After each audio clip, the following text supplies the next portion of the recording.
찾아 떠납니다. 펼쳐라 보물지도! 와. 네, 저희가 이렇게 함께한 지 꼬박 반년이 지났습니다. 네, 와. 지긋지긋하시죠? 아, 네. 벌써 반년이라니 시간 네. 빠르네요. 반년이 됐는데 어떠세요? 저는 네. 반년 동안 정말 다양한 분야의 지식들을 배우면서 아는 게 많아지면서 더 궁금하고 모르는 게 많다는 걸 또 새삼 느꼈고요.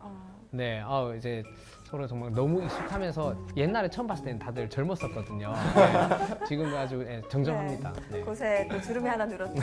네, 우리 인욱 씨는 좀 뭐가 달라진 것 같아요? 저는 일단 통장이 조금 차오르기 시작했고 조금씩. 보물지도로 인해서. 미세하게 네. 차오르기 시작했고 보물지도 감사합니다. 네, 이게. 또 이제 매주 보다 보니까 좋으면서 조금 싫더라고요. 네. 매주 보니까 좋긴 한데 네. 또 싫기도 하고. 네. 애증이 생겼네요. 약간은 지겹기도 하고. 맞아요. 좋습니다. 뭐 이렇게 지식도 쌓이고요. 통장 잔고도 미미하지만 쌓이고요. 사실 이런 게 시간과 또 노력들이 모이기 때문에 가능하지 않나 생각이 드는데요. 그래서 오늘은 우리나라에 켜켜이 쌓여 있었던 그런 재미난 지난 이야기들을 들어볼까 합니다. 오. 바로 선장님 모셔볼게요. 선장님 나와주세요. 와! 네, 반갑습니다. 네, 오늘 여러분들과 좀 재미있는 보물이 될 만한 역사 이야기를 나눌 최한나입니다.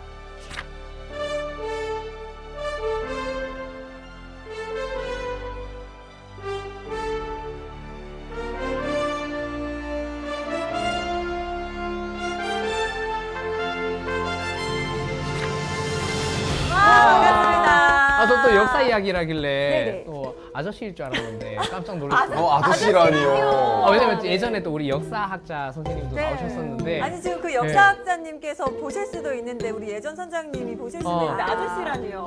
전 아저씨 좋아합니다. 네.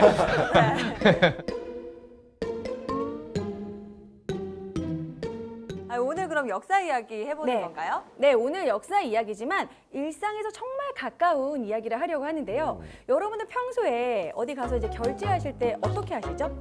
지갑을 꺼냅니다. 지갑을 꺼내고 아니면 폰으로. 핸드폰을 꺼내죠. 또 요즘에는 뭐 페이를 한다던가 네. 뭐 신용카드를 많이 사용하긴 하는데요. 그래서 사실 지폐를 사용할 그럴 좀 기회가 많이 줄어들었어요. 네. 하지만 그래도 여전히 뭐 부조금을 낸다던가 아니면 여전히 세뱃돈 또 용돈은 또 현금으로 주는 맛이잖아요. 또 맞아요. 그렇기 때문에 지폐는 우리랑 아주 밀접하게 연관이 되어 있습니다. 오늘은 화폐 속에 숨어 있는 역사 이야기입니다. 와! 돈 이야기면 또 집중. 그치. 정말.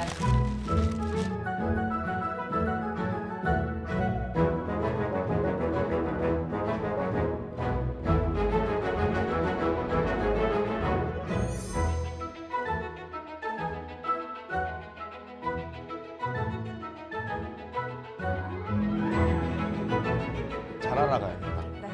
또 우리 화폐 좋아하시거든요, 인욱 씨께서. 그래서 오늘 듣고 제대로 잘 계신가요?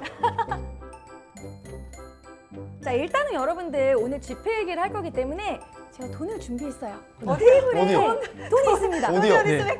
여기 돈이 여기다. 네, 여기 돈이 준비되어 있습니다. 네. 꼭 조금 놓고 이따가. 가셔야 돼요. 네. 자, 일단 앞에 보세요. 여기 그만 보고 앞에 보세요. 네. 못 되겠네요. 지금 여기는 화폐 중에서 적은 단위부터 좀 제가 소개를 해드릴 건데요. 일단 먼저 바로 100원입니다. 100원. 100원. 네. 근데 사실 100원 여러분 평상시에 보시나요? 요즘 많이 못 봤을 것 같아요. 맞아요. 이게 동전으로 계산할 때가 사실 네네. 요즘 잘 없는 것 같아요. 그쵸. 이게 네. 동전 갖고 내기 귀찮으니까 보통 카드로 요새는, 하잖아요. 네, 동전 잘 쓰진 않는데 네. 가끔 당근마켓에 몇 년도 동전 좀 더 귀하고 뭐 좀 비싸게 파는 그런 거리가 맞아요. 보이더라고요. 본인 생일 연도 이렇게 좀 갖고 있으면 좋다 이런 얘기도 있고요. 저는 이 100원짜리를 보면 학창 시절이 생각이 나요. 혹시 뭐 이렇게 판치기 막 이런 거. 판치기. 판치기 열심히 했었습니다. 네. 네. 그러니까 어렸을 땐 동전으로 많이 놀았잖아요. 이게 동전 앞면 뭐 이런 식으로 한다던가 아니면은 오락실에 간다던가 뭐 이 100원 가지고 문방구에서 살 게 있었습니다. 그렇죠. 근데 요즘에는 100원의 행복이 없죠. 요즘 100원으로 살 수 있는 게 사실 많이 없어졌죠. 맞습니다. 네. 자, 일단은 100원 이야기 먼저 하려고 하는데요. 오. 자, 100원의 앞면에는 누가 있을까요? 우리 이순신 이순신. 장군님. 맞습니다. 근데 이게 앞면이에요. 이게 뒷면 아니에요? 이게 앞면이죠.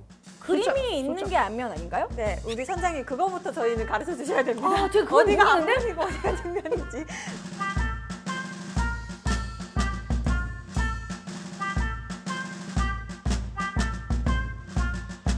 그런데 이 100원짜리를 보면은요, 이순신 장군인데 조금 의문이 들지 않습니까, 여러분? 약간 장군님스럽지는 않은. 그쵸. 저도 어렸을 때 보면서 아니 왜 이순신 장군인데 영의정 우의정 같은 맞아요. 느낌 뭐지? 뭔가 무신이 문신 같아요, 아니고 문신. 문신처럼. 문신 느낌, 네. 그렇죠. 자, 그래서 실제로 이 지금 이순신 장군의 표준 영정에 논란이 있습니다. 아하. 네, 첫 번째는 말씀하신 것처럼 무신보다는 문신의 이미지가 많다라는 그런 내용이 있고요. 두 번째는 이 복장이 19세기 복장이래요. 아. 그러니까 왜냐하면 임진왜란이 혹시 몇 년도인지 아시나요? 1592년. 야. 오, 역시 오. 선생님 이러고 있을 때가 아니다. 1592. 1592. 예, 맞아요. 자, 그렇기 때문에 그때는 16세기잖아요. 그래서 이 16세기의 의상이 아니라 19세기의 의상이라고 합니다. 아. 자, 그리고 세 번째 논란은 이 그림을 그린 화백이 친일 인명사전에 이름이 올라가 있다는 논란이 있어요. 그러니까 이제 그 화백의 친일 행각에 대해서는 아직까지는 이야기가 많습니다. 하지만 어느 정도 논란이 있다라는 부분에서 좀 교체돼야 되지 않느냐라는 이야기가 있었어요. 자, 그래서 이제 한국은행에서 만약에 이 문체부 측에서 표준 영정을 바꾼다면 자신들도 이 도안을 바꿀 의지가 있다. 그렇게 얘기를 했습니다. 아, 근데 표준 이순신 장군님의 표준 영정이 따로 정해져 있어요? 그렇습니다. 네. 이게 이제 문체부에서 이제 표준 영정 이렇게 딱 정해놓으면 그것을 도안을 한국은행에다 보내고 그걸로 찍어내는 것이죠. 자, 표준 영정을 보시고 어떤 느낌이 드세요? 일단 되게 약간 좀 온화한 느낌이 좀. 그렇죠. 인자한 느낌이죠. 네. 그리고 저는 복장이 좀 아쉬워요. 어. 그러니까 이순신 장군의 그런 이 무관으로서의 그런 복장 있잖아요. 음. 막 칼을 차고. 왜냐면 이순신 네. 동상이라고 하면 항상 맞아요. 뭔가 무기를 가지고 있는 느낌인데 완전 다른 느낌이세요. 뭔가 이렇게 회의를 할 것 같고 그런 영의정, 우의정, 좌의정 같은 그러한 느낌이 들어서 조금 다소 아쉽다라는 느낌이 듭니다. 자, 그렇다면 왜 표준 영정이 이런 식으로 묘사가 됐을까요? 이유가 있습니다. 오. 네, 바로 유성룡이 쓴 징비록이라는 기록이 있는데요. 네. 우리 권 선생님이 한번 읽어주시겠어요? 말과 웃음이 적고 얼굴은 단아하며 마치 수양하며 근신하는 선비와 같았다. 그러니까 유성룡이 봤을 때 이순신 장군이 좀 선비와 같은 느낌이 있었다는 그 기록을 바탕으로 그린 것이기 때문에 선비처럼 그린 거죠. 아, 이게 상상으로 그리는 거예요? 네, 이제 남아있는 그림이 이제 그렇게 정확하게 있지가 않기 때문에 아. 이제 그런 기록에 의거해서 그리다 보니까 좀 문신의 느낌으로 그렸어요. 자, 그런데 사실 이순신 장군에 대한 기록은 이것뿐만이 아닙니다. 좀 무인에 가까운 기록도 있습니다. 오. 자, 다음 기록 보여드릴게요. 이순신 장군의 동기였던 바로 고상안의 태촌집에 살펴보면 이렇게 기록이 되어 있습니다. 여인 얼굴이어서 덕스러운 얼굴이 아니었다. 입술도 뒤집혀 복스럽지 않았다. 그렇죠? 서운하다. 이게 이제 이거 동기 맞아요. 서운하다. 사이 안 좋은 것 아, 같아요. 친구라서. 근데 원래 친구는 친구라서 제일 아무 말안 사실적으로 합니다. 표현해요. 진짜 친한 친구였는가 보다. 많이 친한가 보네요. 많이 친하다. 그런데 복스러운 느낌보다도 약간 거친 느낌이었던 오. 식으로 표현하고 있어요.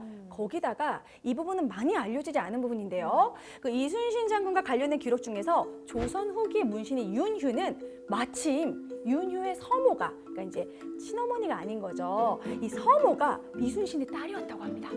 이 서모의 주변 사람들이 이순신 장군의 뭐 이런 관련된 신복, 뭐 집안의 집사 그런 관련된 사람들이 많았던 거예요. 그래서 윤휴가 그 관련자들을 인터뷰를 해서 기록에 남겨놨습니다. 백호전서에 이렇게 기록되어 있거든요. 이순신은 키가 컸고 용기가 뛰어났다. 수염은 붉은색이었고 담력과 용기가 있는 사람이었다. 어떻게 보면 우리가 상상하는 이순신 장군과 가장 가깝지 않나 싶어요. 그러니까요. 이 붉은 수염은 사실 무장을 상징하는 것이잖아요. 혹시 붉은 수염 들어보신 분 있나요? 적토마, 붉은 수염. 붉은 악마. 아, 붉은 악마. 네. 관우가 붉은 수염이었다고 하잖아요. 탈색을 했는 거예요? 관우. 네. 탈색까지는 아니고. 아, 그런 건 아니고 이 붉은 수염은 예로부터 좀 이렇게 무장의 상징적인 의미였던 것 같아요. 아마도 진짜 수염이 붉었다기보다는 이제 피를 피? 하도 많이 묻히다 보니까 전장에서 하도 이제 피를 많이 묻히다 보니까 약간 호전적인 용맹한 이미지를. 호전적인 이미지 아마 그렇게 표현한 것 같습니다. 자, 윤휴는 이런 식으로 이순신 장군의 외모를요 팔척장신으로 팔도 길고 호랑이의 얼굴을 하고 있었다고 표현을 했습니다. 근데 진짜 쭉 들어보니까 그런 네. 거에 비해서 너무 아까 설명에도 있었지만 온화하고 단아하고 네. 그런 느낌으로 그려져 있는 듯한 느낌이긴 하네요. 이 사실 이 역사라는 건 사실 시대를 반영해서 재해석할 수 있잖아요. 그러니까 우리의 바람대로 조금 호방한 느낌으로 그려도 어떨까 또 그런 생각이 들죠. 자, 그렇다면 여러분들 지금 머릿속에서 이순신 장군의 좀 얼굴이 그려질 텐데요. 네. 이제 확실하게 유추해 보기 위해서 관련된 그림 2점을 보여드리도록 하겠습니다. 오. 궁금해요. 화나 있는 것 같은데요. 이게 이순신 장군님이라고요? 네, 관련된 그림입니다. 이 그림은 동아대학교 석당박물관에 소장된 이순신 장군의 초상화인데요. 그러니까 이순신 장군이 이제 거느렸던 승병이 그린 것으로 알려져 있습니다. 야, 되게 싫어했나 보다. 아니면 되게 무섭다. 아니 근데 두려워해요. 남자다움이 느껴지는데요. 약간 눈빛이나 근데 눈썹이 그때 너무- 그림체가 사실 민화적인 그림체고 우리가 알고 있는 달마도 그런 느낌이잖아요. 약간 그런 느낌이에요. 그때 네. 그림체의 느낌이에요. 그러니까 이 초상화가 이제 조선 중기에 그려졌다가 이제 낡아가지고 한 번 더 베껴 그려서 조선 후기에 그린 그림이 지금 남아 있는 것입니다. 그래서 이 초상화는 이순신 장군과 관련된 그런 초상화 중에서 남아 있는 것 중에는 가장 오래된 작품이에요. 오. 가장 오래된 작품이라면 네. 이순신 장군님 살아계실 때 가장 가깝게 그린 그쵸? 그림이겠네요. 그렇죠. 그래서 조선 후기에 그 그림이 남겨져 있는데 일단 이제 매서운 눈빛이 인상 깊죠. 네. 자, 그리고 그림이 하나 더 있습니다. 근데 지금 쭉 본 이순신 장군님의 모습이 다 네. 동일 인물이라고 하기에는 다 다른 사람 같아요. 조금씩 네. 다르죠. 자, 이번 그림은 영국 화가 엘리자베스 키스가 그린 이순신 장군의 그림입니다. 외국 사람이 그린 거예요. 자, 이 엘리자베스 키스는 1919년 3.1운동 직후에 우리나라에 들어왔다고 하는데 그때 당시에 이제 우리나라에 있었던 이순신 장군의 그런 그림을 보고 베꼈다고 합니다. 그런데 이 그림에서 놀라운 점은 그림의 뒷배경에 지금 수군이 훈련하는 그림이 있어요. 오. 네. 근데 이 수군이 훈련하는 수군 훈련도는 남아있는 그림이 많지가 않다고 합니다. 여러분 혹시 그 이순신 장군의 거북선이 정확한 그림이 없다라는 거 혹시 들어보셨나요? 없어요. 정확한 네, 그림이 없어요? 확실한 그림이 없어서 일본 측의 그림, 뭐 중국 측의 그림, 우리가 가지고 있는 그림으로 유추한 그림이지 이것이 완벽한 거북선이다라는 그러한 뭐 이렇게 조립식, 뭐 이렇게 해체도 이런 게 없다고 해요. 맞아요. 그래서 네. 이게 거북선이 2층 구조냐, 단층 맞아요. 구조냐 이것도 되게 논란이 많잖아요. 오히려 거북선은 그 일본 기록에 더욱더 막 판타지적으로 그려져 있습니다. 왜냐면 본인들이 한산도 전투에서 너무 크게 졌잖아요. 당한 그러다 기억으로. 보니까 돌아가서 잠수함이었다. 복카이센 막 이러면서 이거는 괴물이었다 막 이런 식으로 너무 그렇게 과장해서 그려놨기 때문에 사실 이게 정확한 그림이 없는데 지금 수군의 훈련도가 그려져 있다라는 부분에서 아주 가치가 있는 그림이고요. 그리고 엘리자베스 키스가 도대체 어떤 그림을 보고 이렇게 그렸을까라는 이야기를 해보면 그때 당시 이제 일제 강점기잖아요. 1920년에서 30년 정도에 이제 그런 영국 사람들, 프랑스 사람들이 한산도 쪽에 풍경이 좋으니까 그쪽에 피서를 많이 갔대요. 자, 그러다 보니까 한산도는 또 통영이 또 가깝고 그러다 보니까 이순신 장군에 관련된 뭔가 그림을 접하고 따라 그리지 않았을까 그렇게 유추하고 있습니다. 그 그림이 지금까지 이렇게 내려오고 있는 네. 거예요?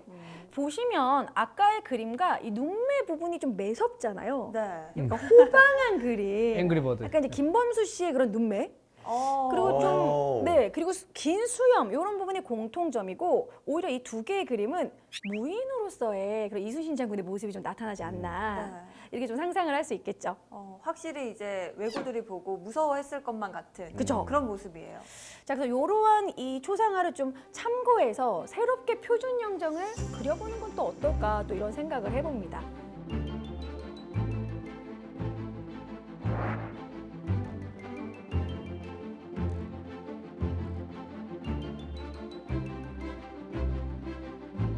네, 그럼 이번에는 두 번째 또 적은 화폐로 이번엔 1,000원짜리 얘기해 보도록 할까요? 오. 주세요. 네. 우리 이황 선생님. 네, 1,000원짜리는 제가 개인적으로 좀 좋아하는 화폐예요. 이 안에 들어간 내용이 되게 좀 감동적인 내용이 많아서 좋아하는 화폐입니다. 진짜군. 자, 일단은 1,000원짜리에 이황 선생님 좀 얼굴을 보시겠어요? 누구를 닮은 것 같아요, 여러분? 소지섭. 씨요. 아, 많이 유명하죠. 네. 거의 뭐 흡사하다. 네. 그리고 확실히 좀 학자적인 느낌이 나죠. 맞아요. 근데 여러분들 되게 건강해 보이나요? 좀 병약해 보이나요? 아, 약간 좀 많이 지금 3일쯤 밤을 지쳐있는 얼굴. 새신 잠을 것 못 잔 같습니다. 거야. 아, 그쵸. 보물지도 한 4개 놓고 하시는 모습이십니다. 실제로 이 이황의 초상화에서 볼 수 있듯이 이황은 아주 힘든 삶을 살았다고 합니다. 실제로 이황은요, 태어나자마자 생후 7개월에 아버지를 잃게 됩니다. 아이고. 그래서 집안이 좀 어려웠다고 해요. 그래서 되게 어렵게 공부를 했다고 합니다. 그래서 이황은 동네 이제 노인에게 6살 때 천자문을 배우고 그리고 나서 이제 12살에 작은 아버지를 통해서 그 다음에 논어를 배웠다고 해요. 근데 논어도 어렵거든요. 홈스쿨링으로. 그렇죠. 홈스쿨링으로 이제 공부를 네. 했죠. 그뿐만이 아니라 19살에 성리학의 그런 이론을 집대성한 성리대전을 배우면서 이제 성리학에 대해서 이제 어느 정도 파악을 했다고 합니다. 역시 성리학의 아버지. 맞아요. 독학을 주로 했다라는 거예요. 자, 거기다가 이제 이 이황이 20살 때 주역이라는 성리학에 빠져서 너무 공부에 몰두한 나머지 식음을 전폐하고 거의 2, 3일을 잠도 자지 않으면서 공부를 했는데 이때 공부를 너무 열심히 한 나머지 병을 얻고 그게 평생을 갔다고 합니다. 근데 여러분 좀 공감이 가시나요? 아니요. 혹시 공부하면서 식음을 전폐하신 적 있나요? 아유, 밥은 먹어야지. 저는 밥을 먹느라 공부를 전폐한 적은 있지만 반대로 한 적은 한 번도 없는 것 같습니다. 자, 이렇게 이황은 정말 이렇게 식음을 전폐하고 너무 열심히 공부하다 보니까 이러한 유약한 삶, 병약한 삶의 모습이 얼굴에서 나타납니다. 그래서 학자적인 면모를 볼 수가 있죠. 그래서 이제 이황은 사실 그런 막 문과에 급제하고 이런 막 과거 시험을 보고 그런 식의 욕심이 없었어요. 그래서 벼슬에 욕심이 없어서 어머니가 네. 과거 시험 좀 봐라. 너가 이 정도 공부하는데 과거 시험을 한번 응시해라. 네. 근데 사실 몇 번에 붙었을까요? 아니 이 정도면은 그냥 바로 한 번만에 장원급제 했을 것 네. 같은데요? 왠지 한 번에 붙었을 것 같죠? 네. 오케이, 삼수. 삼수 맞습니다. 저도 교사 삼수요.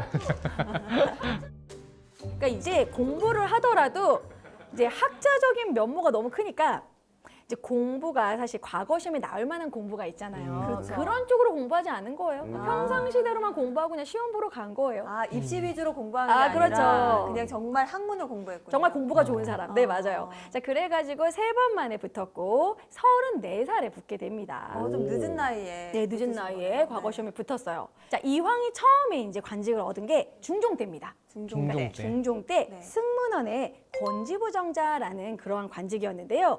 이게 정자, 그러니까 이제 뭔가 문서를 교정하는 일을 하는 거죠. 아. 이황 성격에 딱 맞았어요. 네. 자, 그런데 이황은 조금 이제 관직 일을 하다가 아, 역시 나랑 안 맞아. 그러면서 사직서를 냅니다. 오. 그러면 또 왕이 그거를 거절해요. 반려를 했습니다. 그렇죠, 반려하죠. 사직서를 내고 반려하고 이런 식으로 해서 결국 실록에 남겨져 있는 이황이 사직서를 낸 횟수가 몇 개 정도 될까요? 힌트는 10에서 100까지. 네, 10번 그렇죠? 넘는다고요? 일단 네. 10번이 넘는 것도 놀랍고. 네, 맞습니다. 야, 근데 10번을 그만두겠다고 했는데 잡는 거잖아요. 네네. 아, 근데 그렇게 잡는데 계속 10번 이상 낸 거면 괘씸할 것 같은데. 네, 그 정도 와. 되면 진심하기 싫은 거죠. 네. 한 40번? 업입니다. 오. 70인. 맞습니다. 아, 아니 70번을 역시. 사직서를 냈다고요? 네. 그러니까 70번이 기록에 그 실록에 기록된 공식 기록만 70번이고요. 비공식 기록까지 90번이라고 합니다. 아, 말까지. 아니, 나 그 그만둘 거야. 그 안 돼. 정도면 중종님께서 네. 임금님께서 놔주실 법도 한데 그러니까요. 네, 많이 집착하셨나 봐요. 집착이다, 아무래도 집착. 이 정도면 이제 집착이네. 이황의 이런 학자적인 면모와 너무 일을 잘하니까 인재를 잃을 수 없다 뭐 그런 마음도 있었고 그래서 이황은 차라리 이제 조정의 그런 중요 관직은 있지 않고 괜히 이제 지방으로 돌고 막 그런 식으로 하면서 막 사직서를 또 내고 반려하고 이런 식의 줄다리기가 이황이 죽기 전까지 계속됐다고 해요. 우리는 사직서 내면 바로 접수될 것 같은데. 땡큐. 잘 가. 절대 꺼내지 않죠. 절대 꺼내지 네네. 않죠.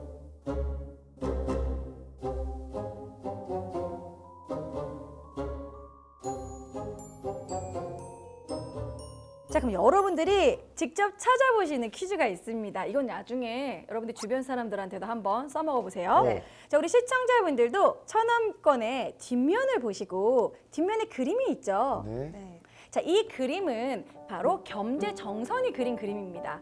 조선 후기의 진경산서로 유명한 화가인데요. 자, 이 그림은 바로 개상정고도라는 그림인데 개상정고도란 뜻이 권자에서 물러나서 이렇게 막 냇물이 흐르는 곳에 고요히 앉아서 산다라는 그런 뜻이에요. 그러니까 이왕의 삶을 나타낸 그림인데 이 그림 안에 이황 선생님이 있습니다. 예? 이왕 네. 선생님이 있어요? 계시다고요? 찾아주세요. 자, 우리 시청자분들도 뒷면을 보시고 여기 이황 선생님이 어. 어디 있을까? 찾았습니다. 권 선생님 찾으셨나요? 근데 중간에 건물 안에 공부하고 눈 계시네요. 좋으시네요. 예, 똑바로 이렇게 앉아 있네요. 이거 약간 시력 테스트예요. 예, 똑바로 앉아 아까 있네. 전에 대충 봤을 때 없었거든요. 지금 보니까 있어요. 아, 그런가 보다. 이게 이게 바로 들어오셨다. 와. 역사는 아는 대로 보인다. 오. 역사는 아는 만큼 보인다는 이런 교훈이에요. 아까 그냥 분명히 봤을 땐 뭐 없었는데. 없어요. 근데 안에 사람 있는 줄 진짜 오늘 처음 봤어요, 저도. 그렇죠. 이야. 너무 귀엽게 그려져 있지 않나요? 네. 근데 지금 이 그림을 보면 여기가 이제 도산서원 근처거든요. 과거에는 천원 뒷면에 도산서원이 있었어요. 근데 지금은 이제 그림이 바뀌었죠. 근데 이 그림을 보면 정말 고즈넉하게 이 시냇물이 흐르고 이런 조그만 이런 누각에 앉아가지고 책을 보고 있는 여유로운 이황 선생님의 모습이 느껴지죠. 네. 그래서 이게 정말 권자에는 관심이 없는 그런 느낌. 초야에 묻혀서. 자, 이렇게 이제 시력 검사 끝났으면은 그럼 다시 앞면으로 와서 앞면. 여러분들도 좋아하시는 러브 스토리를 얘기해 드리도록 러브 하겠습니다. 스토리. 저는 이 부분을 가장 좋아하는데요. 천원 뒤에 지금 나무가 있는데 꽃이 지금 펴 있죠? 네. 이 꽃 뭘까요? 매화 같습니다. 어떻게 하셨죠? 매화? 이황 선생님 하면 늘 매화가 따라오고. 맞아요. 근데 이황 선생님의 이 매화 사랑은 워낙 유명합니다. 근데 이 매화를 왜 사랑하게 됐는지 그 이야기를 또 러브 스토리가 또 숨어져 있는데요. 그 이황 선생님이 48살에 네. 이제 단양군수로 부임을 합니다. 근데 그때 당시에는 이렇게 군수로 부임을 하고 그러면 이제 군수분의 이제 이런 뭐 살림살이를 좀 봐준다든지 이런 식으로 관기가 이렇게 바로 이제 출동을 해요. 자, 그래서 이 두향이라는 관기를 만나게 돼요. 두향. 두향. 저는 네. 향원입니다. 오, 향자 돌림. 향원. 두향이라는 이름의 그 관기를 만나게 되는데 그때 당시 두향의 나이가 18이었어요. 18. 아, 너무 어리죠. 양랑시 8세. 48에 30살 차이인데요. 48에 18. 그 20살 차이가 나기 좋게 봤는데. 때문에. 어머. 자, 그치만 먼저 이황 선생님이 다가간 건 아니었습니다. 네. 다행히. 네. 두향이 먼저 이황 선생님을 흠모했다고 해요. 자, 그렇지만 이황 선생님은 너무 나이가 차이가 많이 나니까 계속 거절을 했죠. 네. 그런데 두향이 시도 잘 짓고 글짓기와 가야금에 능한 예인이었기 때문에 똑똑했네요. 어느 순간 서로 시를 주고받으면서 마음의 문을 열고 시로 이렇게 애정을 나눴다고 합니다. 자, 그때 당시의 사랑은 우리가 생각하는 것보다 훨씬 더 플라토닉적인 이제 그쵸. 펜팔 하듯이. 맞아요. 네, 그렇게 이제 시를 주고받으면서 옛날 사람들은 아주 경치가 좋은 곳에 가가지고 시를 이제 지으면 그것에 대해서 화답하고 그런 식으로 연애를 했다고 해요. 단양 팔경을 지나다니면서 그때 이황과 두향이 돌아다니면서 단양 팔경의 이름을 지었다라고 또 그렇게 전해져 있습니다. 네. 자, 근데 이 사랑이 오래가지 못했어요. 9개월 만에 다시 단양에서 풍계군수로 옮겨가게 되는 거예요. 어머. 아, 근무지가 네, 바뀐 거네요. 근무지가 이제 이동하게 됩니다. 장거리 해야 돼요? 네. 근데 그때 당시에는 이제 가기도 힘들고 장거리 연애 너무 힘들었었나 봐요. 네. 롱디는 안 됐나 롱이 봐요. 안 됐구나. 네. 네. 자, 그래서 이제 이황이 이제 두향에게 이제 헤어져야 된다. 그렇게 얘기를 했더니 이제 두향이 매화 화분을 주면서 이별의 정표로 보냈다고 해요. 오. 네. 그리고 나서 이황 선생님이 떠나고 나서는 두향은 관기를 그만뒀다고 합니다. 그만두고 이황 선생님을 마음에 품고 평생을 살겠다. 이듬해 봄에 이 강선대가 내려다 보이는 기슭에다가 작은 초막을 짓고 평생 혼자 살았다고 해요. 그게 지금으로는 어느 지역 쪽인가요? 단양 지방이요. 단양에. 네, 그래서 단양에 가면은 뭐 이황과 두향의 사랑 뭐 이런 게 공원도 막 있고요. 그렇게 좀 되어 있어요. 그런데 여기서 끝이 아닙니다. 이황 선생님도 두향을 그리워했다라는 게 좀 남아 있는데요. 이황 선생님의 유언 혹시 아시나요? 내 죽음을. 아니군요. 두향에게 알리지 마라. 네. 살아생전에 이 매화 화분을 애지중지 키우고 있었거든요. 그래서 죽기 전 유언이 매화 꽃에 물을 줘라. 매화를 챙겨라. 네, 나는 죽지만 저 화분은 꼭 사게 해라. 두양에 대한 그 마음이 네. 유언으로 좀 남겨져 있는 것 같아서 좀 그 부분에 좀 감동을 받았어요.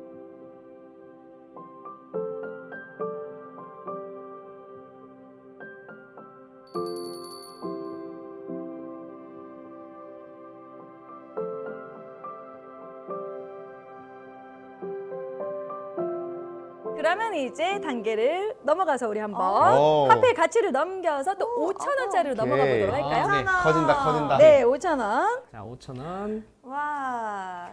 자, 5,000원짜리는 여러분들 아시다시피 율곡 2입니다. 네. 그렇죠? 율곡 2는 조선시대의 엄친아.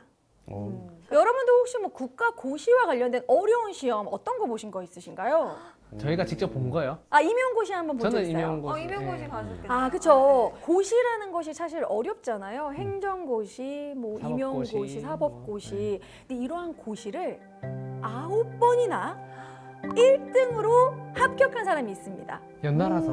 네, 연달아서. 아, 바로 율곡 2입니다.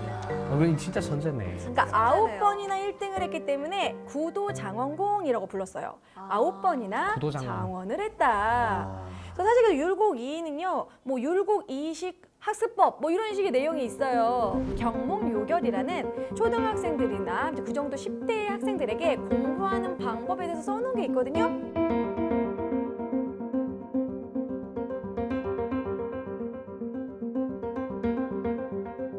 근데 그거 제가 가끔씩 공무원 학생들한테 알려줘요. 오. 내용이 너무 많이 뼈를 때립니다.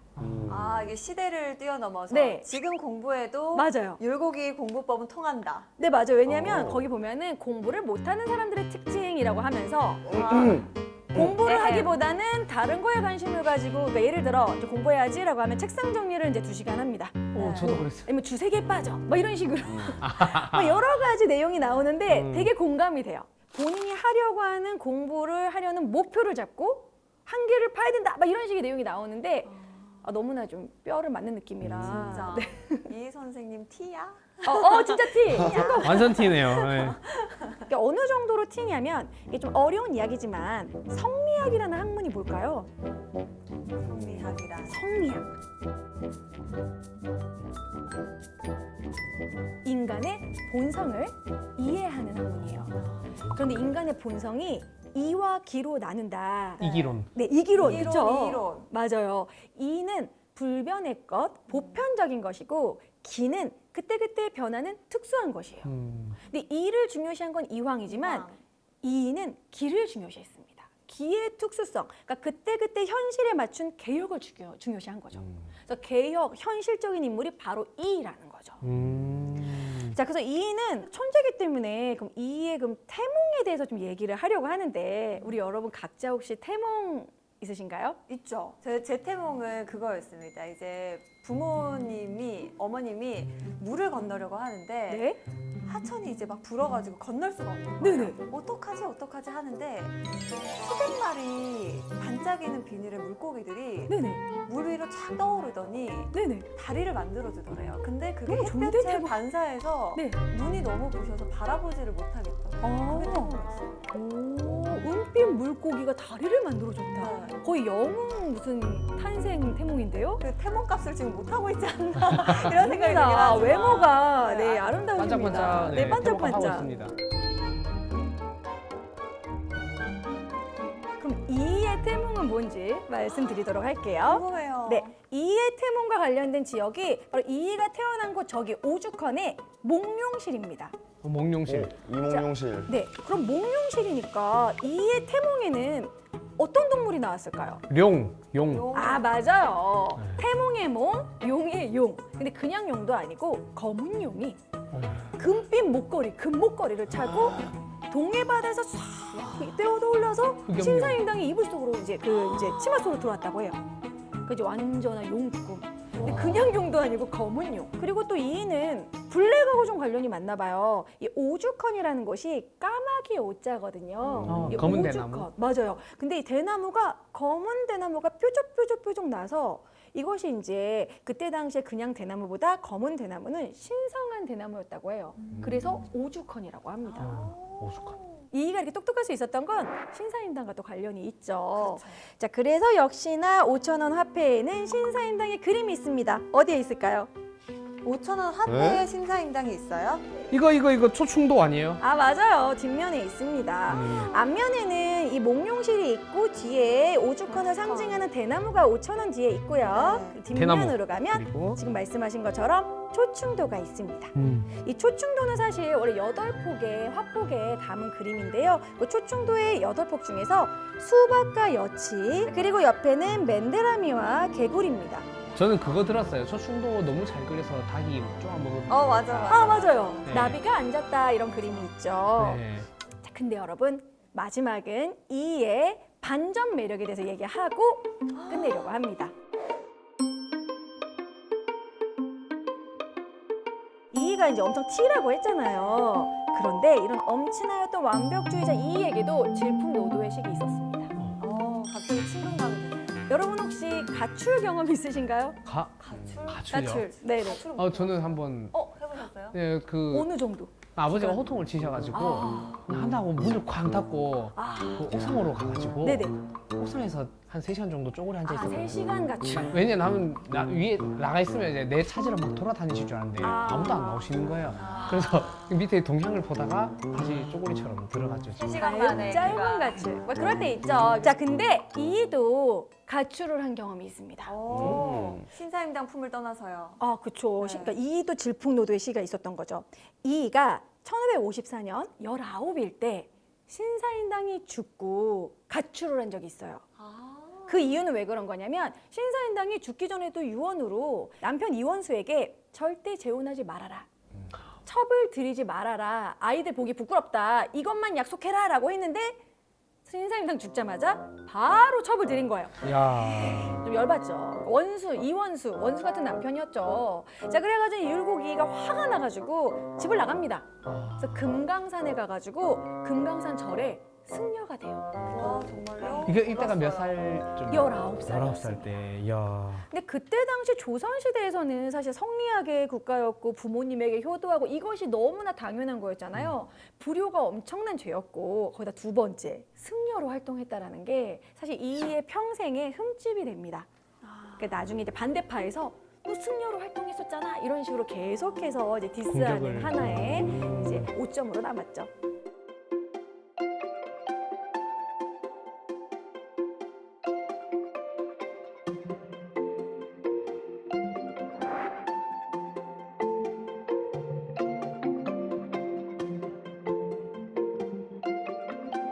자, 그럼 5,000원 얘기 여기까지 하고 네. 이제 점점 금액을 높여서 야. 10,000원, 대망의 네. 10,000원으로 가볼까요? 원짜리로. 네. 사실 이 화폐의 주인공에 대해서는 사실 논란이 있고 아쉽다라는 부분이 있지만 10,000원은 모두가 그냥 다 인정하는 분위기입니다. 인정. 네.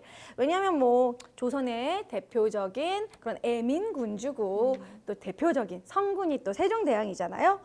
자, 일단 세종대왕의 이 뒷면에는 얼굴 뒤에 배경을 봐주시겠어요? 봉우리가 막 이렇게 있죠? 오봉. 1월 아, 아시죠? 1월 그렇죠. 오봉. 1월 오봉도. 1월 오봉도는 왕 뒤에 있는 병풍으로 유명합니다. 그래서 이 1월 오봉도 자체가 가운데 왕이 있어야지만 완성되는 그림이라고 해요. 그래서 왕을 상징하는 그림이기 때문에 뭐 덕수궁에 가신다던가 뭐 아니면 창경궁, 뭐 경복궁에는 뭐 긍정전 거기 꼭 1월 오봉도가 이렇게 있죠. 자, 그럼 1월 오봉도가 있고 그리고 여기 보면은 어딘가 한글이 있을 거예요. 자, 어딘가 이 훈민정음이 있죠? 네. 뒷배경에. 그렇죠. 이 10,000원 뒤에.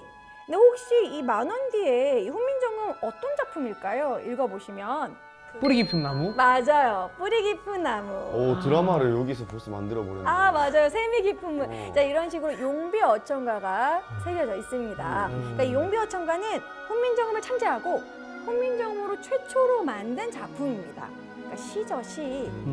아, 그럼 우리 뿌리 깊은 나무를 멋있게 한번 우리 선수님이 네? 멋있는 그런 목소리로 한번 읽어주시겠어요? 뿌리 깊은 나무는 바람에 아니 흔들림으로 꽃 좋고 열매가 많으며 샘이 깊은 물은 가뭄에 마르지 않고 내를 이루어 바다로 간다. 이제 나무가 뿌리가 단단하고 그런 나무는 흔들리지 않는다. 저로 샘이 깊은 물은 마르지 않고 결국 넓게 바다로 간다.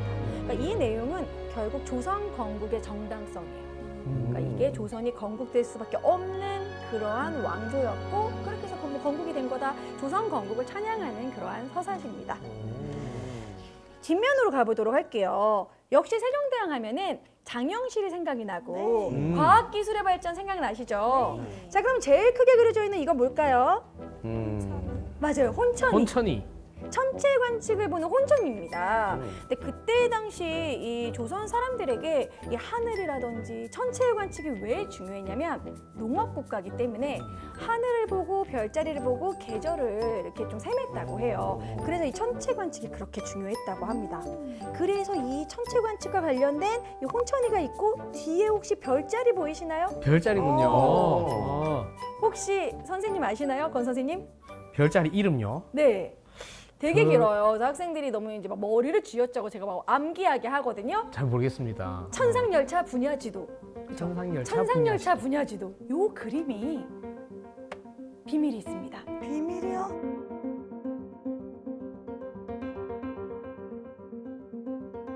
이 천상열차 분야지도는요. 고구려의 천문도를 본따서 그렸다라고 하고요. 그럼 이 하늘은 고구려의 하늘이라고 합니다. 고구려의 하늘이요? 네. 그래서 이 천상열차 분야지도에 이런 과학적으로 이 별자리가 이렇게 보일 수 있는 세차 운동이라고 이렇게 기록을 하면 대략 약 474년이 나온다고 해요. 자, 여기서 그럼 퀴즈. 474년이면 고구려 무슨 왕일까요? 고구려의 대충 맞춰보세요. 광개토대왕이요. 광개토대왕 가까웠어요. 광개토대왕의 아버지. 광개토대왕의 아들. 아들. 그죠? 장수왕. 네, 장수왕 맞아요. 오.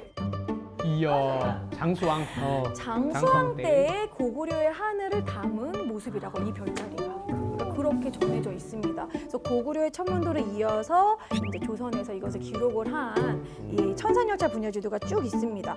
이 고구려는요 별자리를 되게 잘 봤던 나라였었어요. 그러니까 예를 들어서 거기에 이제 견우직녀도 같은데 보면 북두칠성이 이렇게 그려져 있고요. 그리고 이 별자리의 이런 동그라미의 크기로 별자리의 밝기를 또 표현했다고 합니다. 오, 북두칠성 보입니다. 찾으셨나요? 네, 여기 혼천이 요 끝에 쪽에 그런 걸 볼까요? 우와! 북두칠성 국자 같이 생겼잖아요. 아, 뒤집어진 국자 있네요. 맞아요? 진짜 저는 그건 몰랐지만 맞는 것 같습니다. 우측 상단에 아. 유일하게 아는 북두칠성은 보입니다. 자, 그래서 이렇게 별자리가 있고요. 그럼 별자리와 관련해서 천체와 관련된 옆에 뭔가가 있죠. 전 처음에 대포인 줄 알았어요. 아, 약간 그럴 수 있겠다. 박격포 느낌. 네. 약간 레이저 나올 것 같은 느낌. 이게 약간 사다리도 있어 보이고요. 자, 이것은 보현산 천문대에 있는 과학 천체 망원경입니다. 망원경. 네네. 거기 가봤는데도 이걸 몰아보다니. 네, 근데 모를 수 있어요. 저도 몰랐어요. 자, 이게 이제 정말 이제 국내 최대 규모의 1.8m의 광학 망원경인데요. 이 보현산 천문대 과학 천체 망원경으로 이게 뭐를 발견했냐면 2011년에 거대 질량의 블랙홀이 이 별을 삼키는 과정을 이 망원경으로 목격했다고 합니다. 자, 그래서 이렇게 천상열차 분야지도와 관련해서 최근의 과학기술을 이렇게 좀 넣음으로써 뭔가 이런 세종대왕 때의 이런 천체 과학기술이 지금도 이어진다라는 뭐 그런 의미로 넣은 게 그런 아닌가 싶어요. 네. 저는 진짜 사실 돈을 쓸 줄만 알았지 이렇게 자세히 네. 보고 의미를 알아가는 게 또 너무 재밌네요. 아, 예. 다행이네요.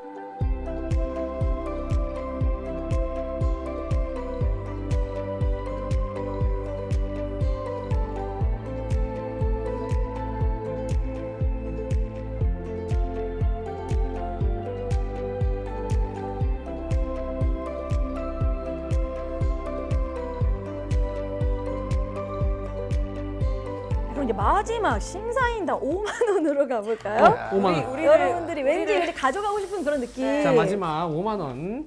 네. 자, 일단 5만 원권에는 이제 유일한 우리 화폐 속 유일한 여성. 제가 이제 신사인당을 사실 준비한 이유가 있어요. 이 신사인당을 처음으로 5만 원권 화폐로 이제 지정을 했을 때 약간 좀 그런 얘기가 있었습니다. 아니, 여자로 한 것까진 좋은데 왜 현모양처의 상징인 신사임당이냐? 불편하다. 네. 그렇죠. 저도 그 부분에서 좀 심사인당에 대해서 좀 알아봤어요. 그런데 놀랍게도 심사인당은 현모 양처가 아닙니다. 현모양처가 아니라고요? 네. 현모양처의 대명사잖아요. 다 그쵸? 속았네 우리. 오늘 제가 그 부분을 제대로 알려드릴게요, 정말. 그러니까 예를 들어 심사임당이 막 율곡이의를 가르치고 네. 막 어진 어머니 현모는 인정, 네. 현모. 양처가 아니다. 아. 심사임당은 조선시대 기준으로 봤을 때는 네. 오히려 양처가 아니라 악처라는 이야기가 있어요. 어. 사실 이 부분은 심사임당과 이원수와의 관계를 좀 살펴봐야겠죠. 부부 관계를. 일단 먼저 율곡이가 어머니를 좀 칭송하기 위해서 어머니의 평소의 삶에 대해서 이제 그런 얘기를 기록해 놓은 작품이 있습니다. 자, 여기 보시면요. 선비행장이라는 작품이 있어요. 선비 행장에 따르면 아버지는 성품의 기계가 크고 호방하여 재산을 관리하는 것을 알지 못하였으므로 가정 형편이 어려웠다. 경제관념이 조금 떨어지셨던 아버지였다. 네, 그러니까 솔직히 좀 돌려서 아버지를 깡네. 그렇죠. 디스했네요. 아버지를 네. 디스한 거죠. 자, 그렇기 때문에 이원수가 아무래도 이렇게 좀 뭔가 좀 야무진 스타일은 아니에요. 그리고 실제로 이원수는 과거 시험에 여러 번 낙방을 합니다. 그래서 이런 얘기도 있어요. 심사임당이 어렸을 때부터 너무나 똑똑하고 심사임당도 정말 어떻게 보면 엄친딸이기 때문에 심사임당의 아버지가 오히려 좀 부족한 사람을 사위로 맞아들였다. 그러니까 이제 차라리 심사임당을 이제 처가살이를 할 수 있도록 그래서 이원수를 이제 남편으로 이제 사위로 맞아들였다. 뭐 이런 얘기도 있습니다. 거기다가 실제로 심사임당과 이원수는 실제로 사이가 좋지 않았다고 해요.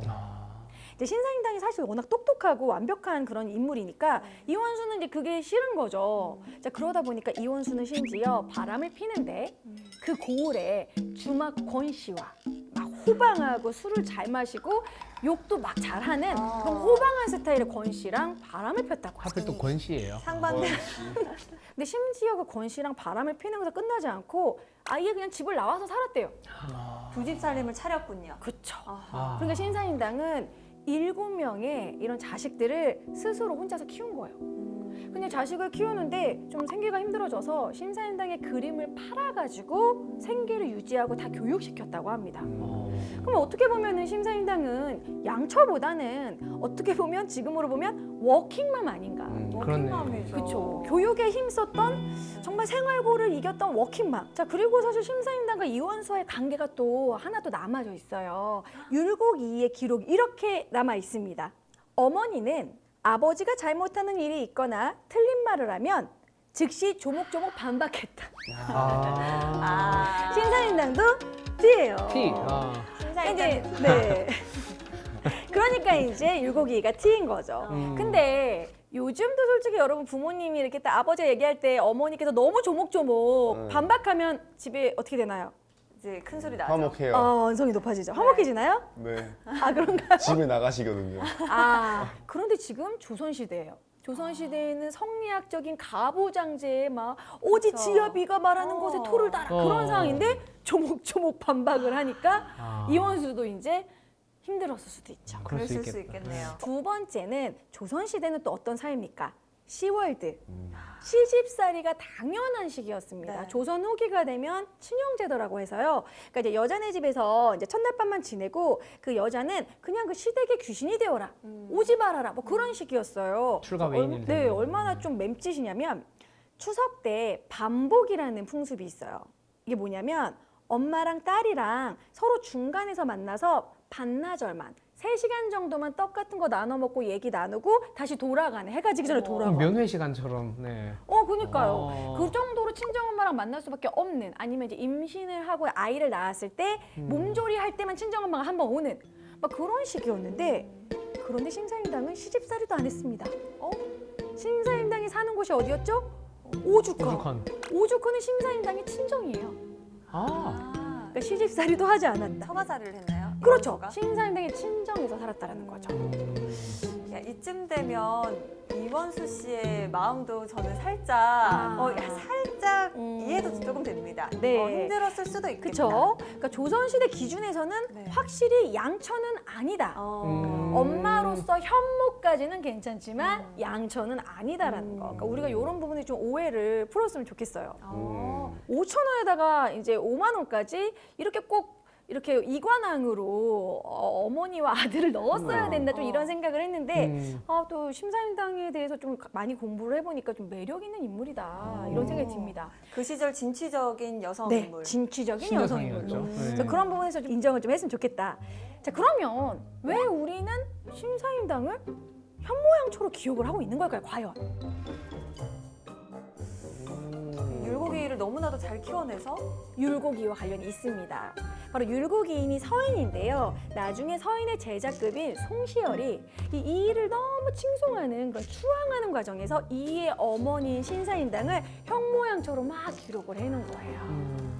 자, 그리고 이제 그렇게 기록을 해놓은 기록물이 있고 황당하게도 일제강점기 때 이런 식의 제국주의에 순종하는 여성상, 여성은 현모양처여야 된다라는 식으로 그때 당시 마사나오라는 사람이 그때 당시 양처현모란 말을 처음 썼습니다. 양처현모. 남편에게 순종하고 그리고 좋은 어머니 그런 식으로 막 어필을 하면서 그 상징으로 심사임당을 내걸어요. 근데 우리도 위인이니까 그래 우리도 심사임당처럼 현모양처가 되자. 그래서 결국 일본이 원하는 건 뭐였냐?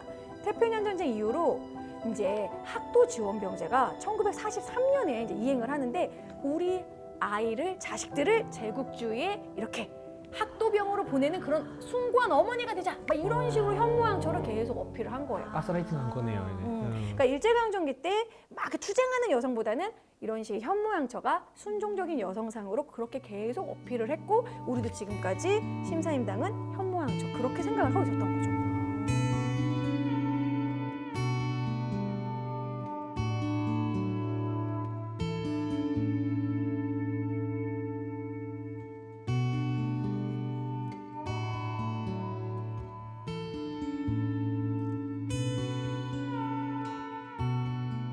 사실 이 뒷면에는요 의외로 신사임당과 관련이 없는 그냥 그 시기의 그림이 그려져 있습니다. 그러니까 같은 시대를 대표하는 그림인데요.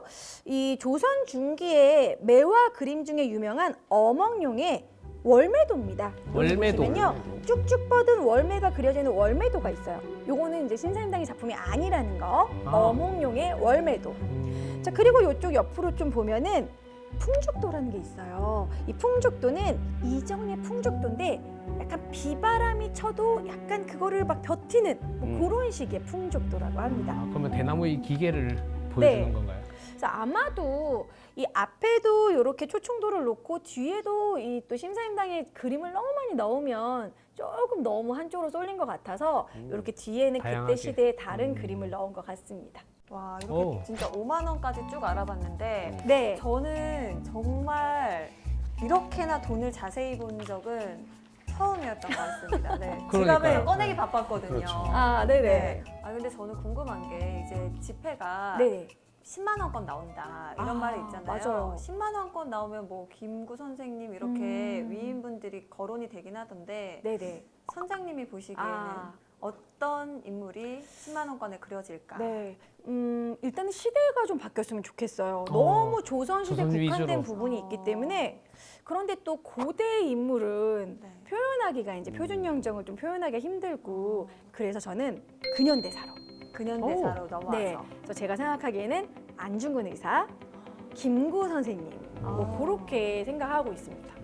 근데 아까도 살짝 말씀 주시기는 했는데 그 화폐에 들어가는 인물을 정하는 게 딱히 네네. 어떻게 정해진 절차가 있는 건 아닌 거죠. 그렇죠. 그러니까 네. 국민들의 의견도 수렴을 하고 사실 심사임당 부분도 여성이 들어갔으면 좋겠다라는 의견이 이제 많았고 네. 그래서 그 후보군 중에 유관순 열사도 있었고 뭐 장영실 그러니까 신분을 좀 벗어났으면 좋겠다 그런 뭐 의견도 있었고 그 부분에서 이제 서로 얘기를 하는데 어떻게 보면은 10만 원권을 이제는 요즘은 우리가 투표를 하기가 쉽잖아요. 네. 뭐 전자민주주의 이래가지고 대국민 투표로 뽑은 건 어떨까 또 이런 것도 좋은 아이디어일 것 같아요. 진짜요. 약간 네. 진짜 말씀 주신 것처럼 대국민 투표. 대국민 네. 투표. 10만 원권에 누가 들어갈 것인가? 그쵸, 이렇게 IP 인증해가지고 이렇게 해가지고 조작하지 않게 그렇게 해가지고 대국민 투표를 하는 건 어떨까? 그것도 너무 의미가 있을 것 그것도 같습니다. 좀 흥미로울 것 같아요. 국민이 만드는 10만 원권. 네. 좋네요. 네, 오늘 이렇게 화폐 속 위인들의 이야기 들어봤는데 그렇다면 선장님 오늘의 강의 한마디로 정리해 주신다면요? 제가 오늘 한 이야기가 우리가 화폐 속 역사 이야기잖아요. 네. 너무 우리 주변에 있었던 일이잖아요. 그래서 이 역사라는 건 멀리 있는 것이 아니다. 역사는 항상 가까이에 있다. 네. 역사는 항상 가까이 있다. 네. 역사는 우리 뒷주머니, 지갑 안에도 있다. 네, 맞습니다. 좋습니다.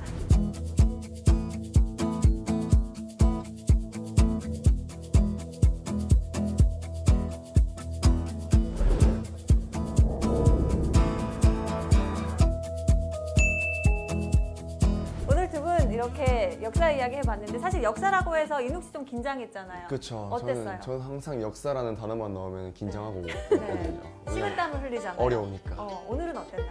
그래도 이 돈 얘기랑 같이 해서 그런지 조금 쉽고 또 재밌었고 그렇죠. 이 숨은 거 찾다가 보니까 시간도 금방 가는 것 같고 뭔가 솔깃하죠, 그렇죠? 맞아요. 돈.